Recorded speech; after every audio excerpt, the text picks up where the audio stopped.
ডোলে বৈশাখী হাওয়ায়, রঙে ঢঙে ছন্দে মাতো বাঙালিয়ানায়। ঢেউ লেগেছে বাংলা ডোলে বৈশাখী হাওয়ায়, রঙে ঢঙে ছন্দে মাতো বাঙালিয়ানায়। সবাইকে জানাই নতুন বছরের অনেক অনেক শুভেচ্ছা, শুভ নববর্ষ। সেই সাথে আমন্ত্রণ জানাই নববর্ষ উপলক্ষে এশিয়ান টিভির বিশেষ আয়োজন রংধনু গ্রুপ বৈশাখের রঙ্গরসে। আমি সজল আছি আপনাদের সাথে, অবশ্যই একা নই, এত সাহস আমার নেই। দুজন বিশেষ অতিথিকে সঙ্গে করে নিয়ে এসেছি, তাদের সঙ্গে একটা জমজমাট আড্ডা দেবো। দেখে নেওয়া যায় কে আছে, পরিচয় করে দিয়ে একটু, তাই না? শুরুতেই আছে একদম অন্তরের কাছের মানুষটা, আর যেটা না বললেই নয় যে একদম জাতীয় চলচ্চিত্র পুরস্কার পাওয়া অভিনেত্রী চিত্রলেখা গুহ। আপু কেমন আছেন? আমি খুব ভালো আছি, সবাইকে শুভ নববর্ষ। আপনাকে শুভ নববর্ষ। এরপর যেই মানুষটা আমার সামনে আছেন, তার কথা বলতে গেলে ভয় লাগে, কখন মারধর শুরু করে। এবং এই মানুষটা যদি আমাকে মারতে শুরু করে, পালানোর পথ খুঁজে পাওয়ার কোনো উপায় নেই। আমাদের সবার তো প্রিয়, অবশ্যই পার্সোনালি আমার নিজের খুব প্রিয় মানুষ, আর একেবারে প্রাণবন্ত। আর যেটা না বললেই না, সেটা হচ্ছে যে চিরতরুণ। আমি এইটুকু সাইজে এই মানুষটাকে যেরকম দেখেছি, এখন এইটুকু সাইজেও মানুষটাকে একই রকম দেখছি। আমাদের সবার প্রিয় তুষার ভাই। ভাইয়া কেমন আছেন? আমি ভালো আছি, তুই কেমন আছিস? ভালো আছে। আর শুভ নববর্ষ। শুভ নববর্ষ। একটা ব্যাপার জানতে চাই, আপনি কি আগের চাইতে আরো একটু মোটা হয়েছেন? এইটা তোরা ভালো বলতে পারবি, কারণ আমি নিজে বুঝি না কখন বাড়ি কখন কমি। যখন কেউ দেখে বলে মোটা একটু বেড়ে গেছেন, তখন আমি বলি না, বোধহয় জামাটা একটু।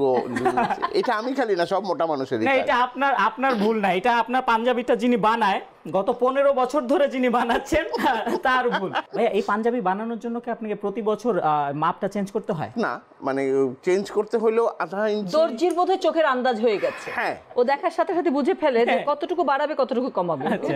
তবে মানে একটা ঘটনা বলি, আমার এই দর্জি সাহেবের বরাবর পায়জামা পাঞ্জাবি তো মাপ একই। আমি তো আর আমার হাইট বাড়ে নাই, শরীরের তো অন্য জিনিস। পায়জামার ক্ষেত্রে আমার পায়জামার যেরকম মাপ একদম সুন্দর করে নেওয়া, আগে যা নিতেন তাই নিতেন, এখনও নেয়।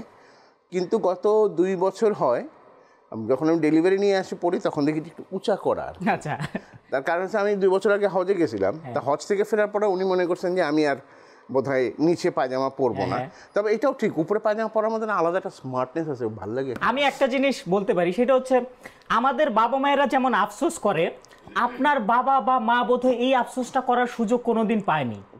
যেমন আপনাকে দেখে বোধহয় আপনার মা কোনোদিন বলার সুযোগ পায়নি যে আমার ছেলেটা না খেতে খেতে শুকায় গেল। আমি কিন্তু এত মোটা ছিলাম না। আচ্ছা, আমরা যখন থিয়েটার করতাম অনেক আগে, কিন্তু এই মোটামুটি তোর মতনই ছিলাম, এখন এতটুকু না হলে হয়তো একটু বেশি। কিন্তু তবে তারপরেও ওই অবস্থানটা কখনো ছিল না। এই প্রসঙ্গে আমি একটু বলি, অবশ্যই। সেটা হচ্ছে আমিও তো আমার বন্ধু তুষার খানের মতনই। তো তুমি বললে না যে মা বা বাবার আফসোস থাকে কিনা, আমার মায়ের কিন্তু এখনো আফসোস। কেন এরকম রোগা হয়ে যাচ্ছিস, কেমন মুখটা শুকিয়ে গেছে, ঠিক মতো খাওয়া দাওয়া করিস না। যদি বলি মা এগুলি কি বলছো, মানুষজন আমাকে মোটা বলে। বলে কি, মানুষজনের চোখ খারাপ, তোর আসলে শরীরে পানি। আচ্ছা, মা তো মায়ের মতো। এখন আমার কথা হচ্ছে যে আপনার আম্মু যদি আপনাকে দেখে বলে যে তুই শুকিয়ে যাচ্ছিস, আমার আম্মু তো এতক্ষণে স্ট্রোক করছে বোধহয়, বলবেন নাই আমার ছেলেটা নাই। একটা মজার ঘটনা বলি, অনেক সময় হয় না যে ভরা ঘরে ঢুকে গেল, আমরা অনেকেই আছি সিনিয়ররা, কেউ জন ঢুকে সালামালাইকুম সালামালাইকুম সালামালাইকুম দেওয়ার পরে হঠাৎ করে হয়তো খেয়াল করলো আমি এখানে, বলে হ্যাঁ তুই সবাই সালামালাইকুম, সরি খেয়াল করি নাই। আমি না, আমি মাইন্ড করি নাই, আমি এত শুকাইছি খেয়ালই করে নাই। না, মোটা মানুষদের জন্য একটা সান্ত্বনার বাণী আছে, I am not fat, I am just easy to watch. একদম। তবে আরেকটা প্লাস পয়েন্ট আছে, সেটা হচ্ছে যেখানে যাই না কেন সবাই বলে আপা বসেন বসেন বসেন। হয়তো এরকম তোমার মতো হলে বোধহয় সেটা বলতো না। আরেকটা অ্যাডভান্টেজ আছে, সেটা হচ্ছে গাড়িতে উঠতে গেলে যদি কয়েকজন বেশি হয়ে যায় না, মোটা মানুষ সামনেও আছেন। খারাপও লাগে জানো, রিক্সাওয়ালারা না তাকিয়ে বলে ওইদিকে যাবো না, আবার ভাড়াও বেশি চাইতে পারে। যাই হোক, আমরা এই যে রিক্সার কথায় যখন চলে আসলাম, তুষার ভাইয়ের একটা মোটামুটি বিবরণ আমরা দর্শকদেরকে দিয়ে দিয়েছি। এবার এই তুষার ভাইয়ের কি কি সমস্যা, কি কি হয়, এটা তো জানলাম আমরা। এখন জানতে চাইবো আপনাদের পহেলা বৈশাখ সম্পর্কে। মানে আমরা চিত্রাদির কাছে জানতে চাইবো যে আপনার ছোটবেলা কেটেছে হচ্ছে যে চিটাগাঙে, চট্টগ্রামের ছোটবেলায় পহেলা বৈশাখের দিনগুলো কেমন ছিল? আসলে একদম ছোটবেলায় আমাদের এই পহেলা বৈশাখটা ছিল আসলে একেবারে পারিবারিক। আচ্ছা, মানে নতুন জামা কাপড় দেওয়া এবং একটু ভালো মন্দ রান্না করা, বেশ বড় মাছ, তারপরে খাসি মুরগি, মাছ ভাজা। আরেকটা জিনিস ছিল, সেটা ছিল মেলা। তখন বলতাম আমি এই এই হাঁড়ি পাতিল কিনবো, তারপরে এই ঘুড়িটা কিনবো। তখন হয়তো বড়রা যারা থাকতেন তারা কিনে দিতেন। কিন্তু আরেকটা জিনিস হচ্ছে কি, সেটা হচ্ছে আমি যেহেতু চট্টগ্রামে বড় হয়েছি, আমাদের পহেলা বৈশাখের আগের দিনটা যেটা চৈত্র সংক্রান্তি, সেটাও ভীষণ ভীষণ আনন্দের ছিল। এটা তো একদম ছোটবেলার কথা বলছি। আমরা যখন আস্তে আস্তে হাই স্কুল বলো বা কলেজের গণ্ডিতে যখন গেলাম, তখন আমরা যেহেতু বড় হয়েছি চট্টগ্রাম শহরে, তো ডিসি হিলে কিন্তু খুব সুন্দর সকালবেলা একদম ভোরবেলা এই পহেলা বৈশাখের অনুষ্ঠান হতো। আচ্ছা, সেখানে আমরা যেতাম এবং আমাদের গান নাচ মানে বাঙালি সংস্কৃতির যত রকমের চর্চা ওই সময় ওই পহেলা বৈশাখের অনুষ্ঠান হতো। সেখানে কি এখনো হচ্ছে। আপনি কি পারফর্ম করতে যেতেন না দেখতে যেতেন? আমি দেখতেও যেতাম, পারফর্মও করতাম। আমি যেহেতু গানের সাথে জড়িত ছিলাম এবং অনেকগুলি অর্গানাইজেশনের সাথে সেখানে জড়িত ছিলাম, তো তখন অনুষ্ঠান করার জন্য যাওয়া হতো। যেহেতু আমরা জানতে পেরেছি আপনি গানের সঙ্গে জড়িত ছিলেন, আমরা গান না শুনে তো আপনাকে ছাড়বো না। অবশ্যই তাই, অবশ্যই ঠিক আছে, আমরা অবশ্যই মনে রাখবো যে আজকে অনুষ্ঠানের শেষটা আমরা অবশ্যই চিত্রাদের গান দিয়ে শেষ করব। কিন্তু এখন যেহেতু শুরু করেছি আমরা, তবে কিছুক্ষণ আমরা আড্ডা দেওয়া যায়। এখনই গানটা শুনতে চাইবো না। তুষার ভাইয়ের কাছে জানতে চাইবো, আপনি নিজেই বলেন যে আমি মায়ের আঁচলের তলায় বড় হয়েছি, রান্নাঘরে বড় হয়েছি। একদম একদম। রান্না করতে বেশি পছন্দ করেন না খেতে বেশি পছন্দ করেন? অবশ্যই খেতে বেশি পছন্দ করি। আপনার পয়লা বৈশাখটা ছোটবেলায় কেমন করে কাটতো? পয়লা বৈশাখ ছোটবেলায় আব্বা মা ও যেরকম বললো যে একদম নতুন কাপড় চোপড় নিয়ে আমরা বের হতাম, এবং আব্বা যেটা করতেন যে প্রচুর মিষ্টির প্যাকেট, বিভিন্ন বাড়ির বাসায়, চাচা ফুপুর বাসায় যাচ্ছি বা আব্বার বন্ধুদের বাসায় যাচ্ছি, ওখানে সব গিয়ে টিয়ে দুপুরবেলা বাসায় আসবো। বাসায় আসার পরে তখন, এখন হয় না জানি না, তখন সামহাউ রাদার তোমার মনে আছে বন্ধু যে পয়লা বৈশাখে ঝড় হইতো, ঝড় হবে এবং কাঁচা আম। আচ্ছা, কাঁচা আম, হ্যাঁ মাস্ট ওইটা। হ্যাঁ, তবে আমার মনে হয় ঝড়ের সময় কিন্তু আমাদের চাইতে তুষার ভাই একটু সেফ থাকতো, বাতাসে উড়ে যাওয়ার কোনো সম্ভাবনা নাই। এটা একটা ভালো কথা বলছিস। এটা নেক্সট পয়লা মানে কোনো ঝড়ের সময় আমার দ্বারাই দেখতে হবে যে ও ঠিক আছে কিনা। আপনাকে মেলায় যাওয়ার জন্য কত টাকা দেওয়া হতো? ওরকম অর্থে যে দেওয়া হতো তা না, মানে হচ্ছে সবসময় আব্বা থাকতেন, তো আব্বার সাথে ঘুরতেছি ফিরতেছি আর কি। টাকা দেওয়াদের মধ্যে নাই, কি কিনবা কিনে দিচ্ছি। হ্যাঁ হ্যাঁ, আমাদের ক্ষেত্রে এখন এটার একটা কারণ আছে। আমি একটু মানে নারীদের পক্ষে মানে মেয়েদের পক্ষে বলি, ছেলেদের হাতে বাবা মারা টাকা দিতে একটু ভয় পায়, জানে যে কোথায় না কোথায় খরচ করবে। মেয়েরা জানে যে মাটির ব্যাংকে জমাবে, এই জন্য মেয়েদের হাতে আমাদেরকে আসলে টাকা পয়সা দেয় না, কারণ আমাদের হচ্ছে স্টুডেন্ট লাইফে টাকা পয়সা বাড়ি থেকে নেয়ার মোক্ষম উপায় হচ্ছে বাবা বই কিনবো টাকা দাও, বাবা গাইড কিনবো টাকা দাও। এবার আমাদের ক্ষেত্রে হতাশাজনক ব্যাপারটা কি হয়, বাবাকে ফোন করেছি, বাবা বই কিনবো, ওই যে 1000 টাকা লাগবে। 1000 টাকা পাইলে তো খবর আছে, সিটি ফ্রেন্ড সার্কেল নিয়ে পার্টি হবে। পরের দিন দেখলাম সকালবেলা বাবাই বই কিনে নিয়ে আসছে। আমরা যাই হোক, এই আড্ডাতে আমরা আবারও ফিরে আসবো। এখন ছোট্ট একটা বিরতি নেওয়ার সময় হয়েছে। আপনারা দেখছেন এশিয়ান টিভির বিশেষ আয়োজন রংধনু গ্রুপ বৈশাখের রঙ্গরস। আমরা একটা ছোট্ট বিরতিতে যাচ্ছি, ফিরে আসছি একটু পরেই, সঙ্গেই থাকবেন। বৈশাখী হাওয়া রঙে রঙে ছন্দে মাতো বাঙালিয়ানা, ঢেউ লেগেছে বাংলা ঢলে বৈশাখী হাওয়া রঙে রঙে ছন্দে মাতো বাঙালিয়ানা। ফিরে এলাম ব্রেকের পর, দেখছেন বৈশাখের এই বিশেষ আয়োজন রংধনু গ্রুপ বৈশাখের রঙ্গরস। আমাদের সঙ্গে রম্য রস নিয়ে দুজন মানুষ আছে, আমি তো আছি আপনাদের সাথে, চিত্রা আপু আছে এবং তুষার ভাই আছে। তুষার ভাইকে দেখলেই মন ভালো করার একটা ব্যাপার হয়, এটা কেন হয় বলেন তো? আসলে ও তো আমার বন্ধু, আমার কেন জানি ওর চেহারার মধ্যে কেমন একটা সারল্য আছে। আচ্ছা, ওটা আমাকে সবসময় আমি মনে করি যে এই জন্য ওকে ভালো লাগে আসলে। আচ্ছা, এবং মানুষ হিসেবে আসলে মানে অসাধারণ একজন মানুষ। আমরা পার্সোনালি যারা তাকে চিনি তারা জানি। তুষার ভাই, আপনি একটা জিনিস বলেন, সেটা হচ্ছে যে আপনি নাকি খুব ভালো ডিম ভাজি করতে পারেন। হ্যাঁ, আমরা বৈশাখীর রান্নার ব্যাপারে আলোচনা করব। আপনার কাছে জানতে চাই যে ডিম ভাজির মধ্যে এমন কি বিশেষ জিনিস আছে যে ভালো খারাপ হয়? ডিম ভাজির একটা মজার জিনিস আছে, সেটা হচ্ছে যে ওই ডিম ফেটে ওর মধ্যে যদি আধা চা চামচ বা 1 চামচ দুধ দেওয়া যায়, ডিফারেন্ট টেস্ট। আচ্ছা, আমাদেরকে এই বৈশাখের কোনো একটা রান্নার একটা ভালো দিক তুলে ধরেন, আমরা যেন সকালবেলা পয়লা বৈশাখের সকালবেলা সেই রান্নাটা করতে পারি। যেমন ডিম ভাজির মধ্যে একটু দুধ দিতে হবে। আমরা অনেকে পান্তা ভাতের সঙ্গে ইলিশ মাছ খায় না, অ্যালার্জি থাকতে পারে, অনেকে হয়তো পান্তা ভাতের সঙ্গে ডিম ভাজি খায়, তো ডিম ভাজির মধ্যে একটু দুধ আমরা দিতে পারি, সেটা জানতে পারলাম। এই পয়লা বৈশাখের রান্নার মধ্যে আমরা কি করতে পারি? আর আগের দিন ভাতের মধ্যে পানি দিয়ে রাখতে হবে। পান্তা ভাত করতে হলে যে ভাতে পানি দিতে হয় এটা আমরা জানি। বৈশাখের দিন আমি আর কি বলবো। আচ্ছা, আপুর কাছে জানতে চাই যে এখনো কি ওই পহেলা বৈশাখে রান্না বান্না নিজের করা হয়? অবশ্যই। বিয়ের পরে আমার শ্বশুর বাড়িতে একেবারে এলাহি ব্যাপার পহেলা বৈশাখ, মানে বড় বড় মাছ কেনা হয়, কাতলা মাছ কেনা হয় বড় বড়, এবং সেদিন বড় মাছের কালিয়া রান্না করতে হয়, মাছের মাথা দিয়ে মুড়ি ঘন্ট করতে হয়, তারপর মাছ ভাজা করতে হয়, আমের চাটনি করতে হয়, মানে নানা পদে আবার খাসির মাংস রান্না করতে হয়। তো অতএব রান্নাটা আসলে অনেকটা ভালোবাসার জায়গা। তো আর যেহেতু নিজে খেতে ভালোবাসি, মানুষকে খাওয়াতে ভালোবাসি, এই জন্য আমি রান্নাটা করি।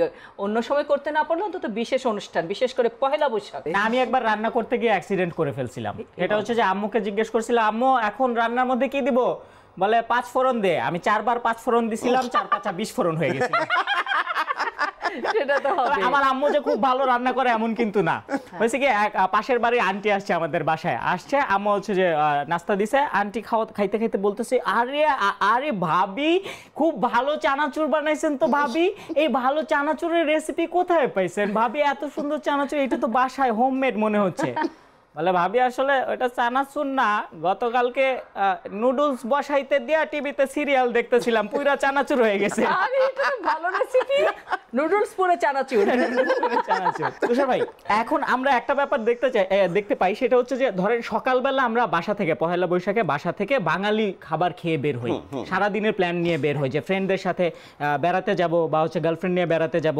তো সকালবেলা আমরা পান্তা ভাত, ইলিশ মাছ, আলু ভর্তা, চাপা শুটকি ভর্তা, ডিম ভাজি, এগুলা কি শুটকি মানে এটা আমাদের একান্তই আমাদের চট্টগ্রামের মানুষ। চট্টগ্রাম কি বাংলাদেশের বাইরে?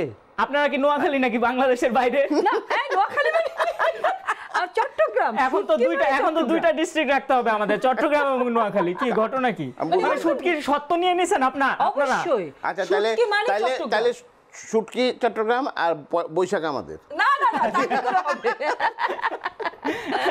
আচ্ছা, না আমরা জানি চট্টগ্রামে শুটকিটা বিখ্যাত।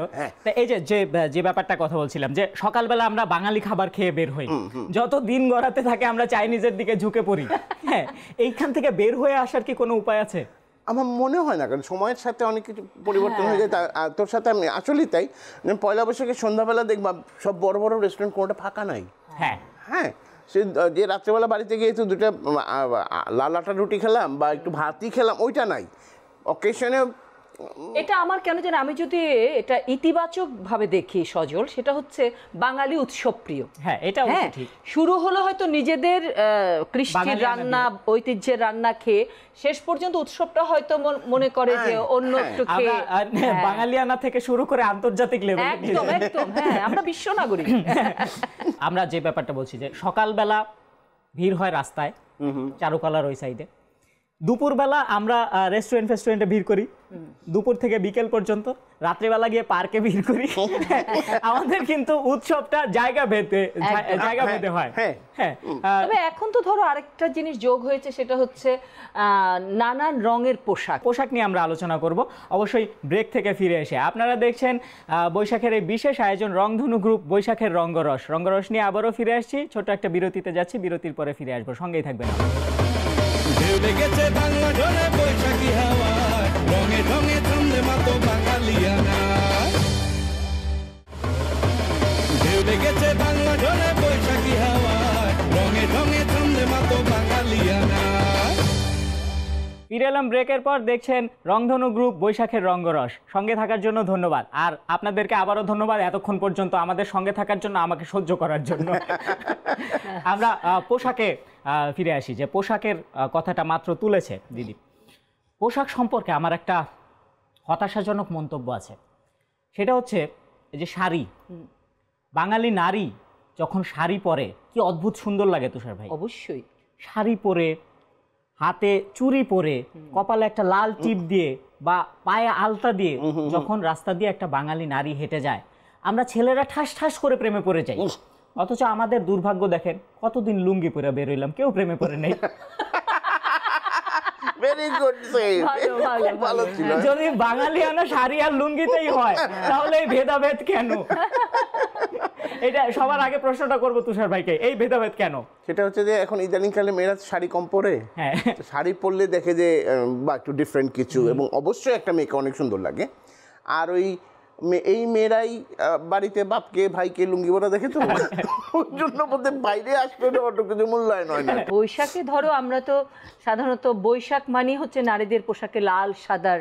ও শুধুমাত্র নারীদের পোশাকে, ছেলেদের কিছু না? না না, ছেলেদের তো অবশ্য আমাদের এখন বাংলাদেশে একটা পয়েন্ট পাইলাম, লাল লুঙ্গি সাদা পাঞ্জাবি নালে ফতুয়া। আচ্ছা ঠিক আছে, আমরা আইডিয়াটা নিতে পারি। তুষার ভাই আমাদেরকে একটা আইডিয়া দিয়েছে, পয়লা বৈশাখে আমরা লাল কালার লুঙ্গি পরতে পারি। তুষার ভাই, আপনি যদি কখনো র্যাম্প ওয়াকে চান, প্লিজ এই একটা রিকোয়েস্ট রাখবেন, একটা লাল কালার লুঙ্গি পরে সানগ্লাস পরে একটু হাঁটবেন, আমরা দেখতে চাই আপনাকে কেমন লাগে। কিন্তু প্রবলেম একটা আছে, আমি যখন ভিতরে র্যাম্পের মধ্যে স্টেপ দিব তখন তো ভেঙে পড়বে। আচ্ছা, স্টেজ ভেঙে যাওয়ার সম্ভাবনা থাকে, এভরি পসিবিলিটি আছে না? আমরা দুজনের একটা কথা বলি, আমরা একটা নাটকে আমরা দুজনেই ছিলাম, তো একটা দৃশ্য ধারণ হবে, পরিচালক আমাদের যিনি সিনেমাটোগ্রাফার ওনাকে বুঝিয়ে দিচ্ছেন যে এরা দুজন হেঁটে আসবে, এভাবে শটটা ধারণ হবে। হঠাৎ করে সিনেমাটোগ্রাফার বলে উঠলেন, এই দুইজন মোটামুটি চোখকে এভাবে করে। আমার কানে গেল কথা, আমি বললাম যে ভাইয়া আপনি এটা কেন বললেন? বলে কি না, মানে আমি বুঝতে পেরেছি যে আমরা দুজনকে একই ফ্রেমে ধরতে আপনার অসুবিধা হবে, তো আপনি এটা ইতিবাচক দিকটা দেখেন, আমি এবং তুষার খান যদি একই ফ্রেমে থাকি আপনার কোনো লিকেজ বের হবে না, কোনো দিকে কোনো কিছু ফুলদানি কোনো ল্যাম্পশেড দিয়ে কিন্তু আপনার ফ্রেম ভরাতে হবে না, দুজনেই যথেষ্ট। টিভিতে আপনাদের দুজনকে একসঙ্গে দেখা গেলে দেখা যাবে শুধুমাত্র আপনাদেরকেই। আরেকটা মজার একটা মাঝখানে ওই জিনিসটা দেখা যায় আমাদের রংধনু গ্রুপ বৈশাখে, এই যে গ্যাপ আছে যে দুজন যদি একটু ক্লোজ থাকতাম একসাথে তাহলে কিন্তু পারতে না। আচ্ছা, এর আরেকটা মজার ঘটনা বলি, এই নাটকেরই শুটিং এর অলিকের লেডিস ফার্স্ট, হ্যাঁ আমার ওয়াইফ যথারীতি, এটার আর অনেক গল্প আছে। আমি তাকে প্রচন্ড ভয় পাই, সে মানে একদম দাঁড় করা রাখে আমার এই অবস্থা। একদিন একটা সিন, একটা রিক্সার মধ্যে দুজন উঠতে হবে। ও হ্যাঁ, দুইজন এক রিক্সায়। আচ্ছা, ফাইন রিক্সাওয়ালা তো মোটামুটি আপসেট, কেমনে সম্ভব? আচ্ছা, ও বসলো, বসার পর ক্যামেরা চলতেছে, ও উঠে বসলো, বসাও। আমি উঠে বসে দেখি তো আর তো জায়গা নেই, বসতেও পারতেছি না, আবার ক্যামেরাও চলতেছে, রিক্সাও রওনা দিয়েছে। আমি ওর দিকে তাকাইছি, কে হলো? আমি সোজা দাঁড়াই গেছি, আমি আমি ওর ভয় দাঁড়াইছি, আসলে তো বুঝতে পারতেছিলাম না। যাই হোক, আমাদেরও আর বসে থাকা সম্ভব হবে না, কারণ সময় একেবারেই ফুরিয়ে এসেছে। তো যাওয়ার আগে আমাকে বা আমাদের দর্শকদেরকে যদি কিছু বলতে চান। অবশ্যই তোমাকে ধন্যবাদ এবং দর্শকদেরকে ধন্যবাদ, এশিয়ান টেলিভিশনকে ধন্যবাদ। আর সব সময় বলবো, আমরা যতই বিশ্ব নাগরিক হই না কেন, আমাদের মনের মণিকোঠায় সবসময় যেন থাকে আমি বাঙালি। আমিও চিত্রার সাথে একমত হয়ে বলি যে আমরা সবসময় বাঙালি, আমি বাঙালি, এটা যেন আমরা মনে প্রাণে বিশ্বাস করি আর দেশকে ভালোবাসি। আর ধন্যবাদ এশিয়ান টিভিকে, সজলকে। আর দর্শক, আপনারা ভালো থাকবেন, নববর্ষের শুভেচ্ছা আরেকবার। আর যেতে যেতে আপনাদেরকেও ধন্যবাদ, অসাধারণ এই সময়টুকু আমাদেরকে দেওয়ার জন্য। খুব এনজয় করেছি আমরা, আশা করি দর্শকরাও খুব এনজয় করেছে। আপনি প্রাণবন্ত মানুষ এবং চিরতরুণ মানুষ, আজীবন এমনই থাকেন, সেই শুভকামনা রইল আপুর জন্য। আর দর্শক, দেখছিলেন এতক্ষণ রংধনু গ্রুপ বৈশাখের রঙ্গরস। যাওয়ার সময় হয়ে গিয়েছে, যেতে যেতে একটা কথা বলে যেতে চাই, একদিনের জন্য যেন আমরা বাঙালি না হই, বাঙালিয়ানা যেন আমরা সারা বছর ধরে রাখতে পারি, অন্তরে ধারণ করতে পারি এবং বেঁচে থাকতে পারি একজন বাঙালি হিসেবে। ভালো থাকবেন সবাই, সবার নতুন বছর ভালো কাটুক।